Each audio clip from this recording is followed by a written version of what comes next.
کوئی عزیز یا قریبی جس کا انتقال ہو جائے تو جو اس کے ورثاء ہیں، جو پسماندگان ہیں، ان کو چاہیے کہ اپنی میت کے لیے خوب ایصال ثواب کریں۔ اور ایصال ثواب کا طریقہ جو شریعت نے وہ مطلق رکھا ہے، یعنی اس میں کسی قسم کی قید نہیں رکھی۔ اور فقہ کا ایک اصول ہے کہ المطلق یجری علی اطلاقہ، مطلق اپنے اطلاق پر چلتا ہے۔ جب شریعت نے مطلق ایصال ثواب رکھا ہے کہ آپ کسی طرح بھی اسے ایصال ثواب کر سکتے ہیں، تو اسے قید کرنا تیسرے دن اور تیسرے دن میں یہ چیز ہی پکانی ہے اور یوں ہی کرنا ہے، یہ ساری قیودات اپنی طرف سے لگ رہی ہیں۔ ایصال ثواب آپ سورہ فاتحہ پڑھ کے بھی اس کو بخش سکتے ہیں، 3 بار سورہ اخلاص پڑھیں، ایک قرآن ختم کرنے کا ثواب ملتا ہے، اس طرح بھی بخش سکتے ہیں۔ کسی غریب کو کھانا کھلا کر اس کو کپڑا پہنا کر یہ بھی کر سکتے ہیں۔ کوئی بچہ قرآن کریم حفظ کر رہا تھا، آپ اسے قرآن کریم دلا دیں، یا بچہ قرآن کریم ناظرہ پڑھ رہا تھا، اسے قرآن کریم اپنے مردے کے ایصال ثواب کے لیے دلا دیں، وہ پڑھے گا، انشاءاللہ اس کا ثواب بھی آپ کو ملے گا۔ تو کسی بھی طریقے سے ایصال ثواب ہو سکتا ہے۔ اب ایصال ثواب کے اوپر اپنی طرف سے قیودات لگانا کہ جی کھانا ہی ہونا چاہیے، تو یاد رکھیں ایصال ثواب نام ہے کہ آپ نے کوئی نیکی کی تو آپ یہ کہتے ہیں کہ اللہ اس کا ثواب میرے مردے کو پہنچ جائے۔ تو مردے کو تو وہ ثواب تب پہنچے گا کہ وہ نیکی پہلے آپ کے حق میں تو بھی قبول ہو، اور نیکی کے قبول ہونے کی پہلی شرط وہ اخلاص ہے کہ اللہ کی رضا کے لیے ہو۔ ہم اپنے گریبانوں میں اگر جھانک کر دیکھیں تو ہمارے دل کی یہ آواز ہوگی کہ آج اکثریت کے ساتھ جو لوگ اس طرح کرتے ہیں وہ صرف خاندان میں اپنا نام کرنے کے لیے کہ اس نے اپنے ابا کے لیے، اماں کے لیے، بھائی کے لیے یہ کچھ کیا ہے۔ اگر وہ اتنے ہی مخلص ہیں تو انہیں یہ کہا جائے چلو ایصال ثواب اس دفعہ کھانا کھلا کے نہیں بلکہ مسجد میں پیسے دلا کر دو، مسجد کا کام جاری ہے، یہاں مسجد کے کام میں پیسے دے دو، اب پتہ چلے گا وہ ایصال ثواب میں مخلص ہے یا دکھلاوا کر رہا ہے۔ کیونکہ ہو سکتا ہے وہ نہ کرے کہ اس کو پتہ ہے وہاں دوں گا تو خاندان والوں کو تو نہیں پتہ چلے گا، وہ تو کہیں گے کہ جناب اس کا آدمی مر گیا، اس نے کچھ نہیں کیا۔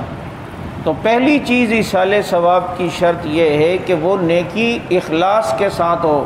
آپ نے ایک عمل کیا اس کا ثواب آپ نے بخشنا ہے۔ چنانچہ ایصال ثواب کرتے رہنا چاہیے۔ اور مرحومین کے لیے ہمارے حضرت تھانوی رحمۃ اللہ علیہ کا یہ معمول تھا کہ وہ فرماتے تھے کہ میں رات کو یہ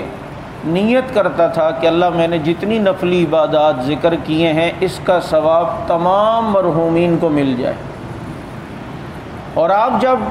سورہ فاتحہ یا مثلاً 3 بار سورہ اخلاص پڑھ کے یہ کہتے ہیں کہ اے اللہ جتنے آدم علیہ السلام سے لے کر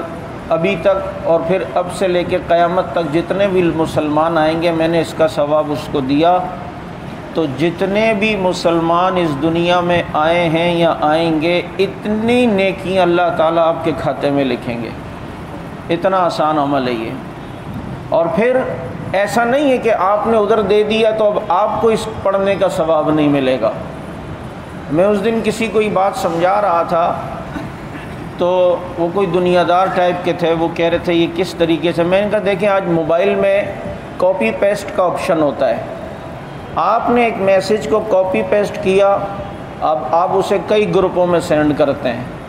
اب جب آپ نے اس کو کاپی کر کے کئی گروپوں میں سینڈ کیا تو وہ ہر گروپ تک بھی پہنچا ہے، لیکن آپ کے موبائل میں بھی وہ میسج لکھا ہوا موجود ہے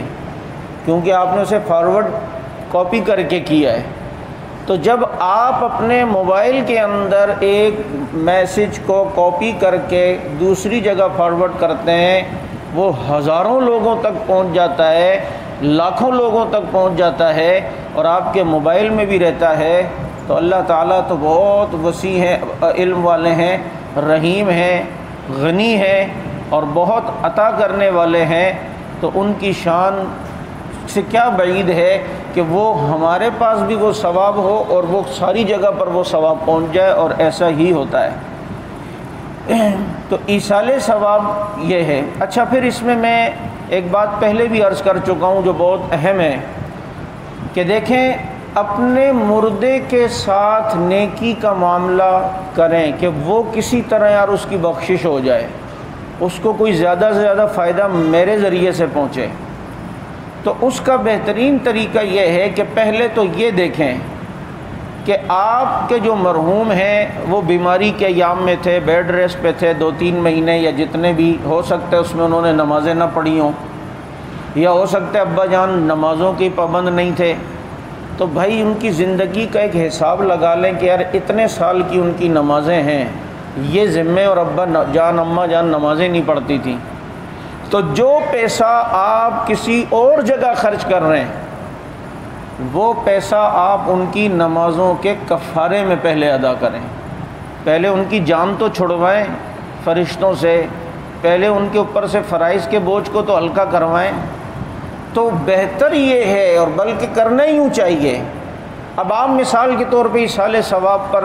70-80 ہزار روپے خرچ کر رہے ہیں، بعض لوگ 1,00,000-1,50,000 بھی خرچ کرتے ہیں، تو اس میں پہلے یہ دیکھیں کہ ان کے ذمے روزے تو نہیں باقی،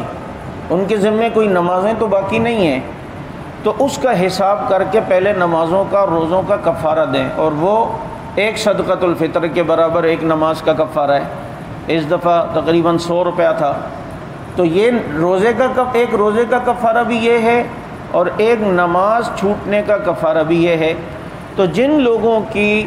ایسی حالت ہوتی ہے کہ وہ بیڈ ریسٹ پر ہوتے ہیں، بیچارے نماز تو پڑھتے ہیں لیکن ان ایام میں نماز نہ پڑھ سکے اور ان کا انتقال ہوا، تو پیچھے ورثاء کو چاہیے کہ وہ پہلی فرصت میں ان کی نمازوں کا کفارہ دے،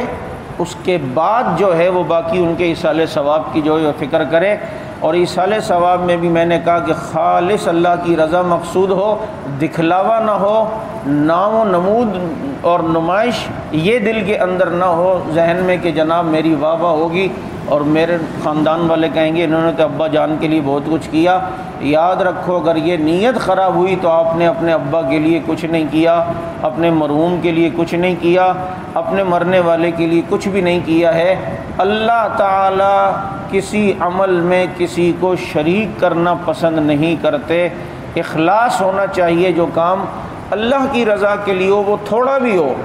لیکن اللہ رب العزت اسے جو ہے وہ بہت کچھ بڑا بنا کر جو ہے وہ آخرت کے اندر دکھائیں گے۔ تو ایصال ثواب اس طریقے سے، اور میں نے کہا کہ پہلے اس کے کیا کہتے ہیں کفارہ ادا کریں۔